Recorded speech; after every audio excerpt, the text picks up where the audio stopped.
Assalamualaikum warahmatullahi wabarakatuh. Ridzaillah wa li syafaati Rasulillah wa husnul imam Muhammad bin Qasim Al-Ghazi sahibu Fathul Qarib. Al-Fatihah. Bismillahirrahmanirrahim. Alhamdulillahirabbil alamin. Ar-Rahmanirrahim. Maliki yaumiddin. Iyyaka na'budu wa iyyaka nasta'in. Ihdinas shiratal mustaqim. Shiratal ladzina an'amta 'alaihim ghairil maghdubi 'alaihim waladdallin. Amin. Masih bersama saya Ahmad Hujainur Rahim dalam kajian Fathul Qorib bab nikah. Kali ini ada di bagian kedua. Qala al-musannifu rahimallahu taala wa nafa'ana bi ulumihi wa ulumi sa'iri salafis sholihin fid dharain amin. Faslun ay hada faslun, ini adalah fasal. Fima yang menjelaskan tentang hukum silahnya ma la yasihu yang tidak sah. Saya ulangi, fima di dalam perkara silahnya ma la yasihu yang tidak sah, apa an nikahu nikah bihi illa bihi kecuali dengan ma. Jadi pasal ini akan menjelaskan tentang sesuatu yang harus ada pada sebuah pernikahan. Karena kalau tidak ada maka nikahnya tidak sah. Wala yasihu dan tidak sah. Apa akadun nikahi akad nikah. Illa biwaliyin kecuali dengan adanya wali. Sifatnya wali adlin yang adil apa wali. Jadi menurut madhab Syafi'i, nikah itu tidak sah kecuali dengan adanya seorang wali yang adil. Ini menurut madhab Syafi'i dan ini yang diikuti oleh hukum pengadilan agama atau hukum agama di Indonesia. KUA, Kantor Urusan Agama di Indonesia mengikuti hukum ini yang tidak sah sebuah pernikahan kecuali dengan adanya wali. Karena pada madhab lain ada yang memperbolehkan nikah tanpa wali seperti itu. Walinya harus adil. Adil itu seperti apa? Ya nanti akan dijelaskan di bagian selanjutnya. Wafi ba'din nusahi, dan itu pada sebagian naskah biwaliyin dakarin ada lafal biwaliyin dakarin. Jadi ada yang menyebutkan biwaliyin saja, ada yang menyebutkan biwaliyin dakarin. Wahwa adapun lafal biwaliyin dakarin itu ihtirozun mengecualikan anil untha dari perempuan. Fa innaha maka sesungguhnya unsa itulah tuzawiju tidak bisa menikahkan siapa unsa nafsaha kepada dirinya unsa. Wala ghairaha dan juga tidak bisa menikahkan selain unsa. Maksudnya adalah bahwa perempuan itu tidak bisa menjadi wali dan menikahkan seorang perempuan lain. Perempuan itu jangankan untuk menjadi wali, menikahkan dirinya saja tidak bisa. Wala yasihu dan tidak sah. Apa akadun nikahi akad nikah. Aidon juga illa bihuduri syahidai adlin kecuali dengan hadirnya dua saksi yang adil. Jadi maksudnya nikah itu tidak sah kecuali ada dua saksi yang adil. Dua saksi yang adil dan saksi ini dua-duanya adalah laki-laki semua. Tidak boleh saksi seorang perempuan. Wadhakaro dan menyebutkan siapa al-musannifu pengarang kitab syarto kullin pada syarat setiap minal wali dari wali wasyahidaini dan dua saksi itu fiqolihi di dalam ucapannya musannif atau pengarang matan ya yaitu Abu Suja. Apa pengucapannya? Wayaftakiru al-waliyu. Wayaftakiru dan butuh. Siapa al-waliyu? Wali wasyahidani dan dua saksi butuh ila sittati syara'ita kepada beberapa syarat, kepada 6 syarat. Al-awalu yang pertama itu al-islamu adalah Islam. Falayakunu maka tidak ada siapa waliyul mar'ati walinya seorang perempuan itu kafiron orang kafir.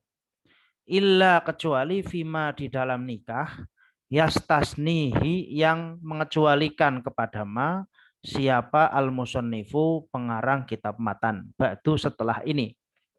Jadi syarat yang pertama pada wali adalah wali itu seorang muslim. Tidak boleh ada wali seorang kafir.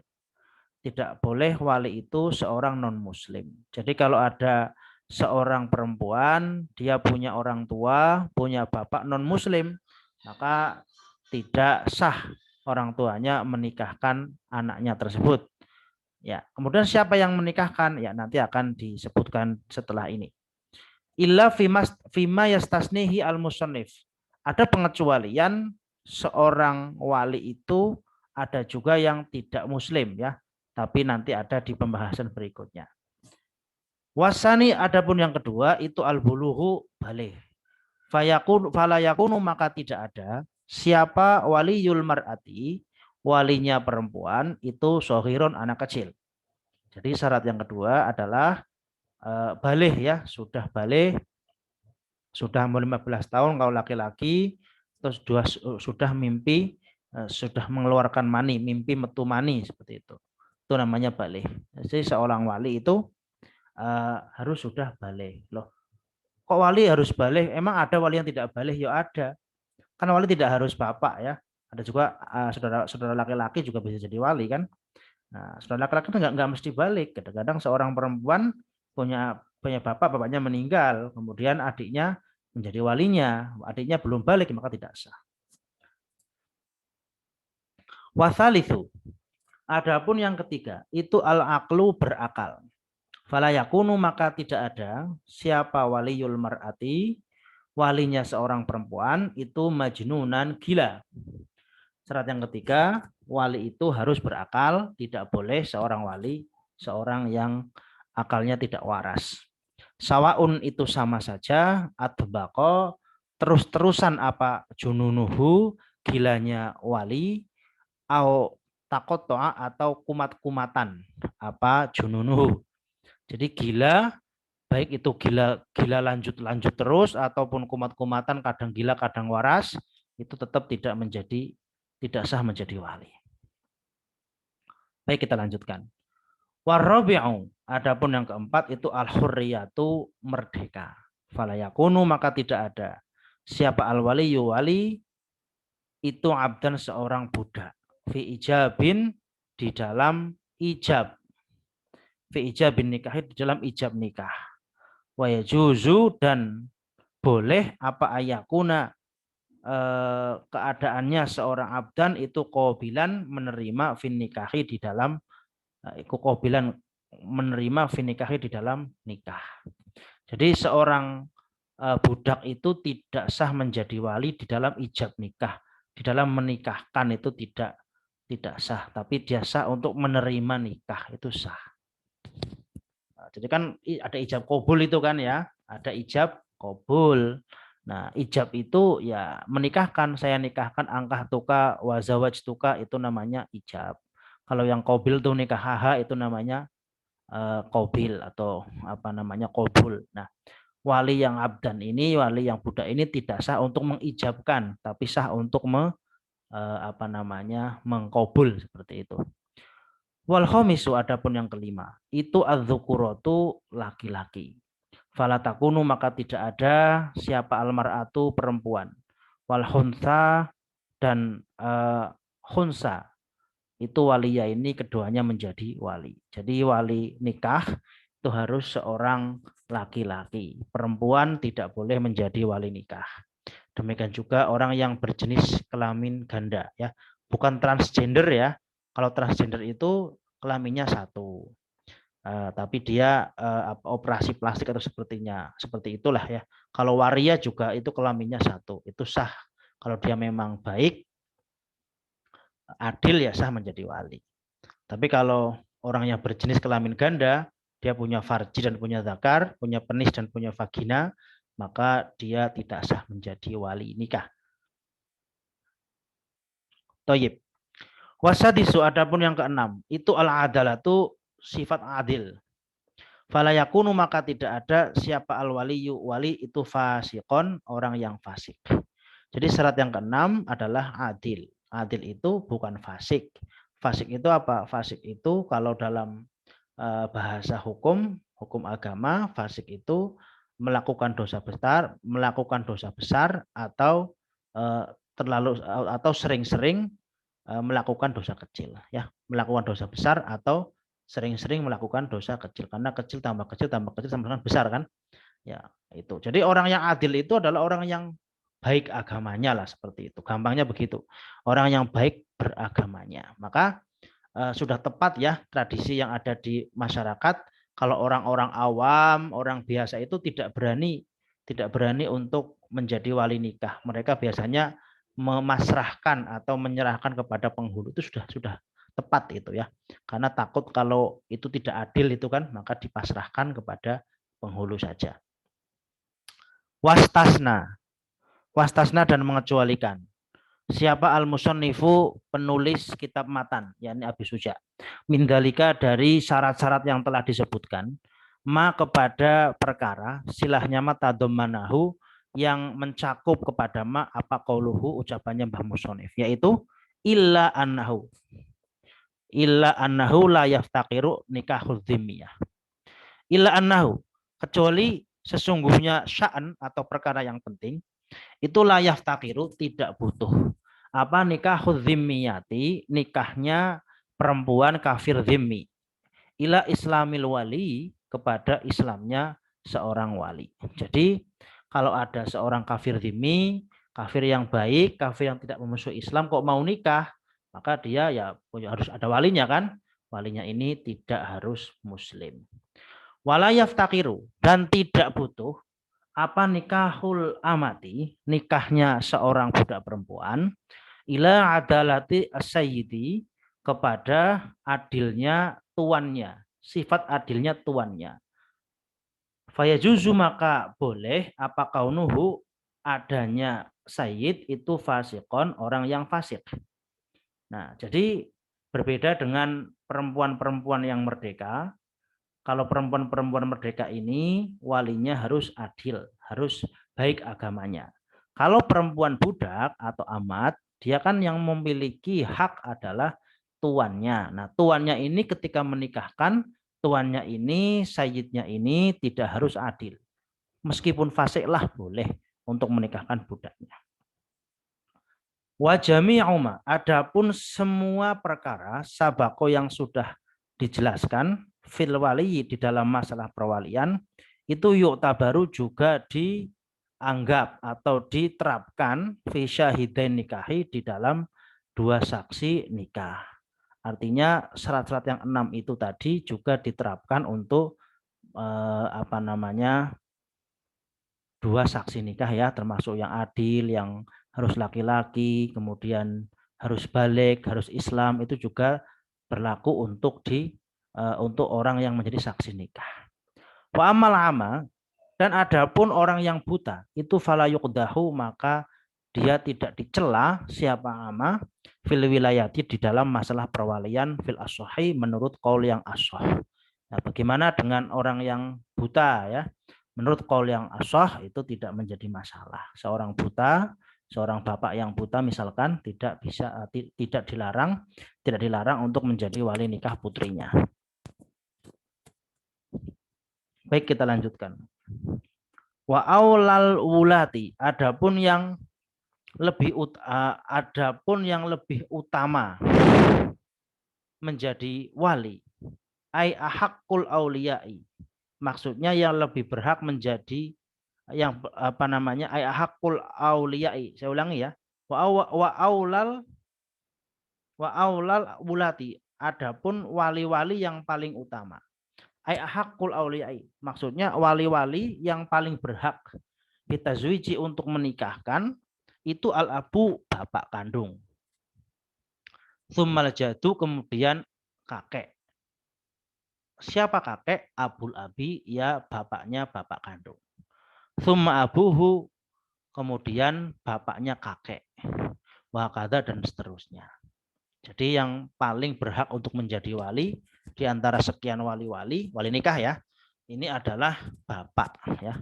Kemudian jad atau kakek, kemudian kakeknya, bapaknya kakek, kakeknya kakek, kakeknya kakeknya kakek. Nah, itu terus kalau masih hidup. Seperti itu. Wa yuqaddamu, dan didahulukan Siapa al-aqrabu yang lebih dekat? Minal ajdadi dari kakek-kakek. Alal abadi atas yang lebih jauh. Jadi kalau kakek-kakek masih hidup, ini andaikan saja, maka yang dijadikan, yang diutamakan, yang didahulukan adalah kakek yang terdekat daripada yang jauh. Summal ahu, kemudian saudara lil abi beda. Summal ahu, kemudian saudara laki-laki lil abi bagi bapak, beda ibu. Nah, maaf, saya ulangi. Summal ahu, kemudian saudara laki-laki lil abi sama bapak wal umi dan ibu. Walau abaro, walau abaro. Dan jika apa namanya menyebutkan siapa musonif bisyakiki dengan istilah syakik atau saudara sebapak seibu, lakana maka itu hal itu aksoro, lakana maka ada apa abaro itu aksoro lebih ringkas. Jadi Imam Abi Suja ini menyebutkan tumal lil ab wal ini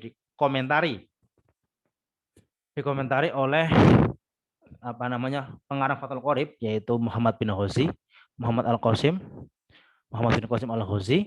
Ini ya kalau dipakai asyakik mungkin lebih ringkas gitu kan. Karena memang tumal lil ab wal ini kepanjangan. Tumal ahu. Jadi tadi setelah bapak yang lebih berat menjadi wali adalah saudara laki-laki sebapak seibu. Tumal ahu, kemudian saudara sebapak, kemudian saudara perempuan, saudara laki-laki ya. Tumal ahu, kemudian saudara laki-laki lil abi sebapak beda ibu. Thumma ibnil akhi, kemudian anaknya saudara laki-laki lil abi sebapak wal umi dan seibu wa insafula, kemudian lanjut ke bawah. Sumal ahulil abi. Jadi selanjutnya yang berhak menjadi wali yang diutamakan adalah saudara laki-laki sebapak, beda ibu. Kemudian anaknya saudara laki-laki sebapak seibu atau saudara kantet istilahnya sebapak seibu. Kemudian anaknya dan anaknya terus wain safula. Jadi yang sebapak itu didahulukan. Tapi lebih dahulu saudara sebapak dan seibu. Adapun saudara seibu di sini tidak disebutkan. Karena jalurnya sudah terlalu jauh.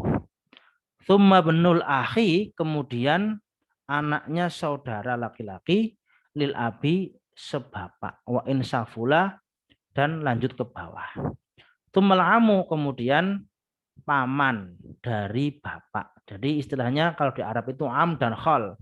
Kalau di kita itu kan paman dan bibi ya. Kalau di Arab itu ada am, ada khol. Am itu adalah saudaranya bapak, baik lebih tua maupun lebih muda. Kalau dari bapak namanya am. Kalau saudaranya ibu, baik lebih tua maupun lebih muda, itu disebut dengan khol. Tumal am, kemudian saudaranya bapak, asyaqiqi yang syakik, yang sebapak dan seibu. Jadi bapak kita punya saudara sebapak seibu namanya am syakik. Tumal ami, kemudian saudaranya bapak lil abi sama ayah beda ibu. Thumma ibnuhu, kemudian anaknya am syakik. Ai ibnu kullin minhuma. Anaknya am syakik, anaknya am lil abi. Ai ibnu kullin. Maksudnya adalah anaknya setiap satu minhuma dari am asyakik dan am lil abi. Wa in safula, meskipun turun ke bawah. Ala hadar tartibi, atas tartib atau urutan ini. Fayuqaddamu, maka didahulukan siapa ibnul ami, anaknya paman atau anaknya saudaranya bapak, asyaqiqi yang sebapak seibu, ala ibnil ami, atas anaknya saudaranya bapak, al lil abi sebapak beda ibu. Ini jadi tentang apa namanya urutan ya, urutan keutamaan wali-wali nikah yang didahulukan. Faida adamat, maka ketika tidak ada siapa al asobatu asobah minan nasabi dari nasab. Asobah itu erat kaitannya dengan waris ya. Ada anak itu kan asobah itu kan. Jika tidak ada jalur nasab lah gampangnya begitu. Jika tidak ada jalur nasab untuk menjadi wali, fal maula al-mu'tiki. Fal maula maka yang menjadi fal maula al-mu'tiku. Maka yang menjadi wali adalah orang yang memerdekakan. Fal maula maka tuan, al-mu'tiku yang memerdekakan siapa al-maula. Az-zakaru yang laki-laki. Tsumma asobatuhu kemudian pewaris asobahnya al-maula al-mu'tik ala tertibil irsi atas urutan masalah waris. Jadi maula al-mu'tik ini istilah dalam fikih ya. Jadi seorang budak itu jika dimerdekakan oleh seseorang, maka yang mantan tuannya itu akan mendapatkan warisan jika si budak tidak meninggalkan ahli waris secara nasab. Seperti itu. Nah, dalam pernikahan tuannya ini juga boleh menjadi wali. Maksudnya begitu. Tuannya kalau laki-laki ya, kalau tuannya laki-laki dia bisa menjadi wali. Kalau tuannya nggak ada, maka ya anak-anaknya, anak-anak tuan ini, anak-anak mantan bos, mantan majikannya seorang budak itu boleh menjadi wali. Demikian juga dengan saudara-saudaranya yang ada di bagian waris itu bisa menikahkan seorang mantan budak. Ini bayangannya kan zaman dulu ya, abad pertengahan. Amal maulatu, adapun tuan perempuan al-mu'tiqatu yang memerdekakan siapa al-maulah itu idakana jika dia ada itu hayatan masih hidup fayuzawiju maka menikahkan atiqotaha kepada budak yang dimerdekakannya siapa man orang yuzawiju yang menikahkan siapa man al-mu'taqota al-mu'tiqota kepada orang yang memerdekakan itu bitartibi dengan urutan asabiki yang telah lalu fi auliya'in nasabi di dalam wali-wali dari nasab. Maksudnya bagaimana? Jika ada seorang budak perempuan, dia punya tuan yang memerdekakan dia. Tuannya ini seorang perempuan. Nah, kalau tuannya mantan tuannya ini masih hidup, maka yang bisa menikahkan si budak ini adalah orang-orang yang bisa menikahkan mantan tuannya yang perempuan ini. Itu bapaknya, kakeknya, dan sebagainya. Sesuai urutan yang telah lalu. Fa'idha matat, maka jika sudah mati. Siapa al-mu'tiqatu? Orang yang memerdekakan. Perempuan yang memerdekakan budak. Zawaja maka menikahkan atiqotaha kepada budak perempuan yang dia merdekakan siapa man orang lahu yang itu bagi man al-wala'u adapun waris wala alal mu'tiqoti ya, atas alal mu'taqoti atas orang budak yang dimerdekakan. Tsumma nuhu kemudian anaknya man lahu wala tsumma ibnihi kemudian anaknya man lahu alwala. Ya, jadi ketika seorang budak perempuan dimerdekakan oleh tuannya yang perempuan, tapi tuannya sudah mati, ya, siapakah yang menikahkan itu? Kalau tuannya masih hidup, yang perempuan itu kan yang menikahkan tadi adalah orang-orang yang bisa menikahkan mantan tuannya itu. Nah, kalau tuannya sudah mati, siapa yang menikahkan? Maka ahli waris wala yang berhak untuk menikahkan si perempuan budak yang sudah dimerdekakan itu. Rumit ya? Rumit. Nah, masalah budak memang rumit ya, tapi sedang tidak ada di sekeliling kita. Tsummal hakimu kemudian hakim atau pemerintah. Dalam hal ini ya penghulu lah seperti itu.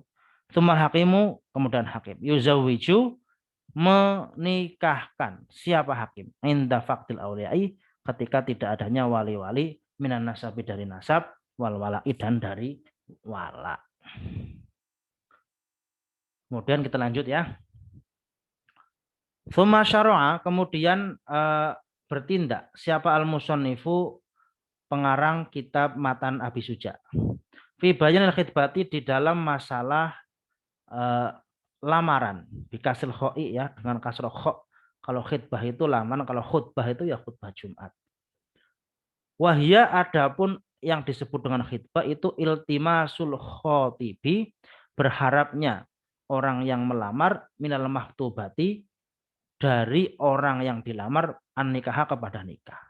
Jadi yang disebut dengan lamaran adalah berharapnya seorang laki-laki yang melamar kepada perempuan yang dilamar untuk dia nikahi.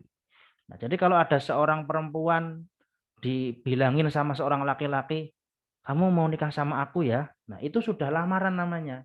Secara hukum Islam. Itu sudah lamaran. Tapi secara hukum adat kita kan ya kalau belum datang ke rumah gitu kan, belum bawa keluarga itu belum apa namanya, belum resmi lah seperti itu. Jadi secara hukum ya sudah, kalau ada seorang laki-laki sudah bilang kamu mau nikah sama aku, nah itu sudah disebut dengan khitbah. Kemudian fakola, maka kemudian kemudian Mbah Abi Suja atau Musonif Matan itu berkata, wala yajuzu dan tidak boleh apa an yusorriha, hendaknya menjelaskan atau mensorihkan siapa rojul atau khotib, siapa khotib bihidbati mu'tadatin dengan melamar perempuan yang sedang iddah an wafatin sebab atau dari kematian suaminya autolakin atau tolak bainin yang bain apa tolak roja'in atau tolak roja'in. Seorang khotib, seorang laki-laki yang melamar itu tidak boleh terang-terangan, tidak boleh terang-terangan atau menjelaskan, tidak boleh terang-terangan dalam melamar seorang janda yang masih dalam keadaan iddah, baik dalam keadaan iddah dari ditinggal mati suaminya ataupun diceraikan dengan cerai bain maupun cerai roja'in. Watasrihu, adapun terang-terangan, yang disebut dengan terang-terangan itu kalimat yaqta'u yang memastikan apa birruhbati dengan keinginan atau suka itu fin nikahi di dalam masalah nikah, di dalam nikah. Kaqauli seperti ucapannya seorang laki-laki lil muqtadati kepada perempuan yang sedang iddah. Uridu nikahaki, uridu saya mau nikahaki menikahimu. Jadi enggak boleh terang-terangan. Apa yang dimaksud dengan terang-terangan? Terang-terangan adalah ngomong terang-terangan kepada seorang perempuan sedang iddah. Aku mau nikahin kamu, misalkan seperti itu. Itu tidak boleh, haram hukumnya. Wa yajuzu dan boleh, ilam takun, wa yajuzu dan boleh apa tasrih. Sebentar, wa yajuzu dan boleh, ilam takun jika tidak ada siapa al-muqtadatu perempuan iddah itu antolakin dari tolak roja'in yang rojai apa yang boleh an yu'ridho hendaknya menyindir siapa rojul laha kepada muqtadah ghairi tolaki rojai seperti itu bil khidbati dengan khidbah. Jadi selanjutnya adalah boleh bagi seorang laki-laki melamar seorang perempuan yang sudah diceraikan dalam keadaan iddah, tapi cerainya adalah bukan cerai rojai.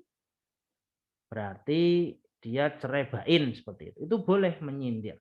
Boleh menyindir kepada seorang perempuan itu dengan lamaran seperti itu. Wayangki haha dan menikahi siapa rojul kepada muqtadah ba'da inqidha'i iddatiha setelah selesainya iddahnya muqtadah. Jadi boleh disindir nikah sindiran lamaran dengan kata-kata sindiran kemudian dinikahi setelah iddahnya selesai. Wa ta'ridu adapun menyindir kata-kata sindiran itu kalimat silahnya malayak to'o yang tidak memastikan apa birrohbati dengan suka fin nikahi di dalam nikah.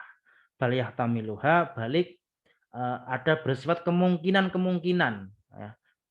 Tetapi balik itu tetapi baliyah tamiluha tetapi memungkinkan apa kalimat itu kepada ruhbah fin nikah. Contohnya kaqaulil khotibik seperti ucapannya seorang yang melamar lil mar'ati kepada seorang perempuan rubba rohibin fiki banyak banget loh yang cinta kamu itu. Nah, itu kan seolah-olah sedang melamar tapi dia nggak sore, dia nggak terang-terangan, dia hanya menyindir banyak banget loh yang cinta kamu seperti itu. Nah, atau kamu cantik banget sih gitu. Misalkan seperti itu. Amal mar'atu adapun seorang perempuan sifatnya mar'a al kholiyatu yang sepi atau yang kosong. An mawani'in nikahi dari perkara-perkara yang mencegah nikah. Wa an khidbatin dan dari khidbah sabiqatin yang telah dibahas tadi, itu fayajuzu maka boleh apa khidbatuha melamar mar'ah ta'ridon dengan cara sindiran wa tasrihan dan dengan cara terang-terangan. Nah, kalau perempuan tidak ada yang apa namanya perempuan tidak ada yang menghalangi masalah nikah ya, dia tidak muqtadah dan sebagainya itu ya boleh melamar dia baik secara terang-terangan maupun secara sindiran. Ta'ridun wa tasrihan. Wan nisa'u kita lanjutkan. Wan nisa'u adapun perempuan-perempuan itu ala durbaini ada dua macam. Thayyibatin yang pertama thayyibatin adalah gadis-gadis atau perawan-perawan. Maaf, thayyibatin adalah janda-janda. Janda, thayyib, wa abkarin dan gadis-gadis. Wa thayyibu adapun yang dimaksud sayyib menurut hukum fikih itu man orang, silahnya man zalat yang sudah hilang apa bikarotuha keperawanannya biwatin dengan jima halalin yang halal atau haramin atau haram. Jadi yang disebut dengan sayyib ya bukan janda dalam istilah kemasyarakatan kita. Ya.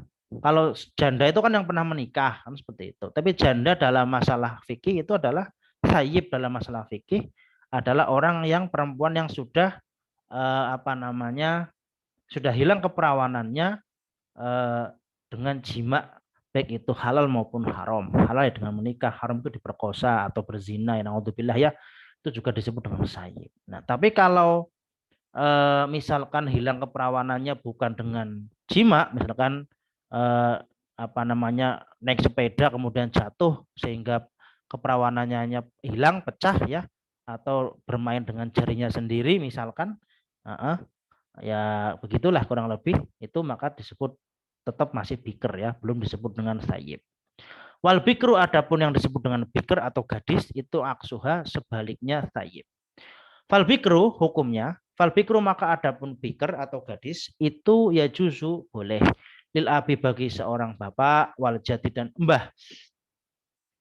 Inda adamil abi ketika tidak adanya bapak aslan sama sekali, au adami ahliyatihi atau tidak adanya keahlian atau kepakarannya ab, apa yang boleh ijbaruha memaksa bikr, ail bikra maksudnya adalah memaksa bikr ala nikahi atas nikah. Nah, jadi seorang perempuan gadis itu boleh dipaksa oleh bapaknya untuk menikah dan juga boleh dipaksa oleh mbahnya untuk menikah. Dipaksa oleh bapaknya atau dipaksa oleh mbahnya jika bapaknya tidak ada atau bapaknya tidak memenuhi syarat jadi wali, misalkan bapaknya seorang yang tidak adil ya. Jadi bapak atau mbah itu boleh memaksa seorang gadis untuk dinikahkan. Ini menurut mazhab Syafi'i dan sepertinya ini tidak diikuti oleh hukum kita ya di Indonesia, karena kita sering melihat kalau ada orang mau menikah Pak penghulunya bertanya ya, apakah ada saudara kandung? Tidak. Apakah ada persusuan? Tidak. Apakah ada paksaan, Mbak? Gitu kan? Tidak. Artinya hukum kita, hukum fikih yang berlaku di Indonesia, di pengadilan agama, di Kementerian Agama, di kompilasi hukum Islam, dalam hal ini tidak beriktimat, tidak berpegang kepada fikih Syafi'iyah. Karena menurut fikih Syafi'i boleh memaksa ya, tapi kalau menurut KHI itu tidak boleh dipaksa. Berarti mengikuti madhab lain seperti itu. In wujidat boleh memaksa itu in wujidat jika ditemukan apa syurutul ijbari, syarat-syarat untuk memaksa seorang perempuan. Bikauni zaujati, yaitu keadaannya seorang calon istri itu ghairu mautuatin, belum dijima bikubulin dengan kubulnya atau dari kubulnya. Wa an tuzawija wa an tazawaja sebentar wa an tuzawaja ya. Wa an tuzawaja ya, dan hendaknya dinikahkan siapa bikr bikufin dengan orang yang selevel atau kufu ya, bimahri misliha dengan mahar misilnya si bikr minaqdil baladi dari uang negara tersebut. Jadi tidak sembarangan seorang bapak, seorang kakek boleh menikahkan secara paksa putrinya atau cucunya perempuan yang masih gadis. Ini menurut Imam Syafi'i ya. Menurut mazhab Syafi'i maksud saya ya, menurut mazhab Syafi'i. Itu ada syarat-syaratnya. Yang pertama bahwa si bikr ini belum pernah dijima, masih gadis dis seperti itu. Kemudian dinikahkan juga dengan laki-laki yang sepadan, selevel, sekufu seperti itu. Ya, sama-sama kayanya, sama-sama pekerjaannya kurang lebih sama, strata sosialnya dan sebagainya. Atau kalau lebih tinggi juga boleh. Yang tidak boleh itu dipaksa dengan laki-laki yang strata sosialnya dipandang lebih rendah daripada si perempuan. Kemudian dengan bimahri mithliha. Dipaksa juga boleh tapi dengan mahar misil atau mahar sepadannya. Misalkan di suatu daerah maharnya 5 juta, maka dia dipaksa dengan mahar 5 juta juga. Wasayibu adapun seorang janda itu layak justru tidak boleh liwaliha kepada atau bagi walinya si sayib apa tazwijuha menikahkan sayib illa ba'da buluhiha kecuali setelah balighnya si sayib wa idniha dan idninya sayib nutqan secara diucapkan lasukutan tidak secara diam. Nah, kebalikannya kalau tadi gadis boleh dipaksa menurut mazhab Syafi'i maka gadis itu tidak boleh dipaksa oleh walinya untuk dinikahkan dengan siapapun kecuali dia sudah diizini dulu ya dan si sayib ini sudah balik seperti itu. Izinnya itu bisa diucapkan. Kamu mau enggak? Mau. Nah, itu boleh dinikahkan. Tidak hanya diam. Ditanya diem berarti mau, belum tentu. Nah, kalau sayib itu berbeda. Baik, alhamdulillah kita sudah selesai pada bagian yang kedua ini. Semoga bermanfaat. Insya Allah kita lanjut ke bagian yang ketiga. Baik, kita tutup dulu dengan bacaan alhamdulillah. Alhamdulillahirabbil alamin. Wassalamualaikum warahmatullahi wabarakatuh.